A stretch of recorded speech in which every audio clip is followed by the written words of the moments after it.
Çok güzel oldu. Ayakta iyi değil. Oturarak yapacakmışız. Olur, daha güzel olur. Abi şimdi zaten dar ora. Gönderemezsin, edemezsin. Bugün Mavi Marmara'nın 10. yılı münasebetiyle burada toplanmış bulunmaktayız. 10 yıl geçti aradan. Onlar diri olduklarını biz bir daha şahit olduk burada. Evet, burası arkadaşlar şehitler diyarı. Şehitler diyarı olan bir beldedeyiz. 1913 yılında Balkanlarda şehit düşen kardeşlerimiz, abilerimiz, büyüklerimiz ve Çanakkale'de şehit düşen büyüklerimizin yattığı bir mekandayız.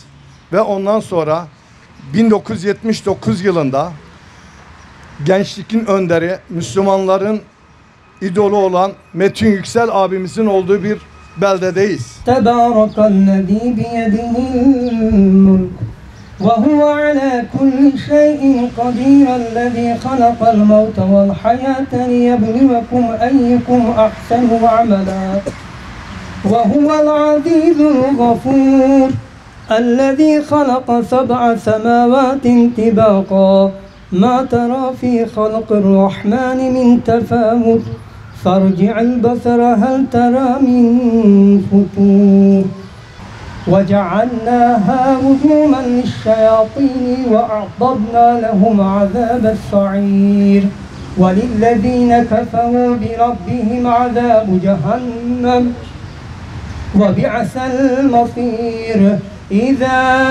ألقوا فيها سمعوا لها شيئا وهي تفور لا إله إلا الله والله أكبر الله أكبر ولله الحمد بسم الله الرحمن الرحيم قل هو الله أحد الله الصمد لم يلد ولم يولد ولم يكن له كفوا أحد. Öncelikle burada huzurlarında bulunduğumuz Mavi Marmara şehitlerimizin aziz ruhları şad olsun. Onların davasına, kavgasına, direncine, adanmışlığına, yiğitliğine, cesaretine, fedakarlığına selamlar olsun.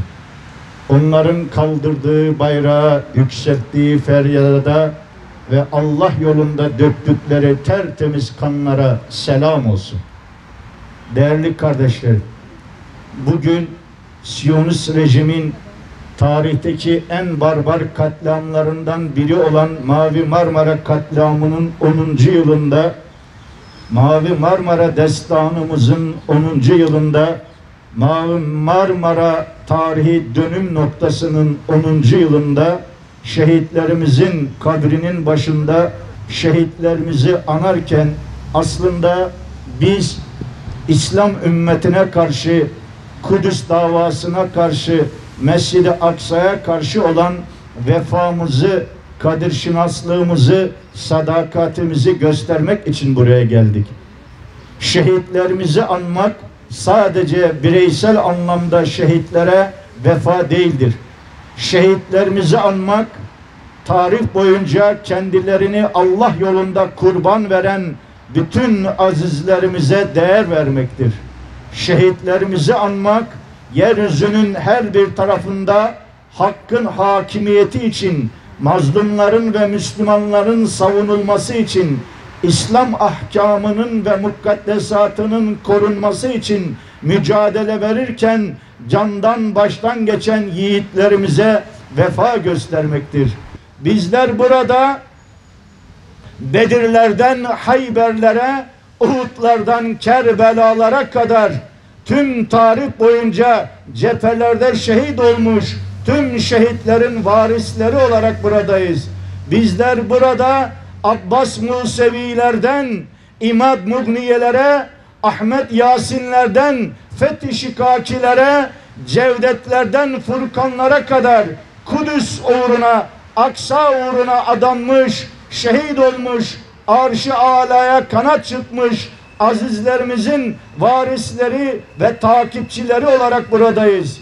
Bizler burada yeryüzünün firavunu büyük şeytan Amerika'ya karşı, yeryüzünün tüm tağutlarına karşı, hususen Kudüs Filistin işgalcisi gasip Siyonist rejime karşı İslam'ın mukaddesatını savunmak için, İslam topraklarını ve İslam ümmetini özgürleştirmek için küfrün bayraklarını indirip yerine La ilahe illallah bayrağını dikmek ve Allahu Ekber feryatlarını yeryüzünün her noktasında yankılandırmak için cephelerden cephelere koşan, siperlerden siperlere koşan ve düşmanların bombaları altında parçalanıp Allah'a Ya Rabbi bu kurbanımızı da kabul et dediğimiz Kudüs şehidimizin varisleri olarak buradayız. Ey alemlerin Rabbi olan Allah'ım, elimizi sana açtık, yüzümüzü sana döndürdük, senin kapına geldik, senin divanına durduk ya Rabbi. Burada şehitlerimizin yanında sana el açıp yalvarıyoruz ya Rabbi.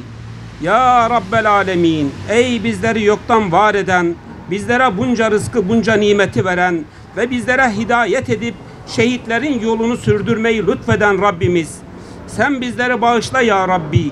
Biz günahlarımızdan günahlarımıza tövbe ederek sana yöneliyoruz. Elimizi sana açıyoruz. Sana yalvarıyoruz ya Rabbi. Sen bizim günahlarımızı affeyle ya Rabbi. Ve bizleri imanımızı kamil bir iman eyle ya Rabbi.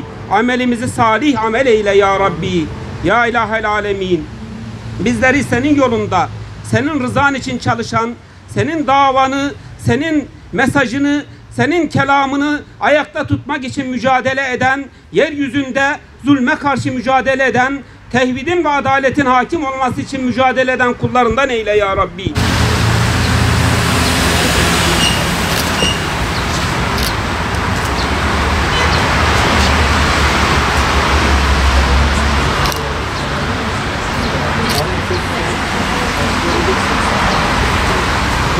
Sen de onu koy. Açın.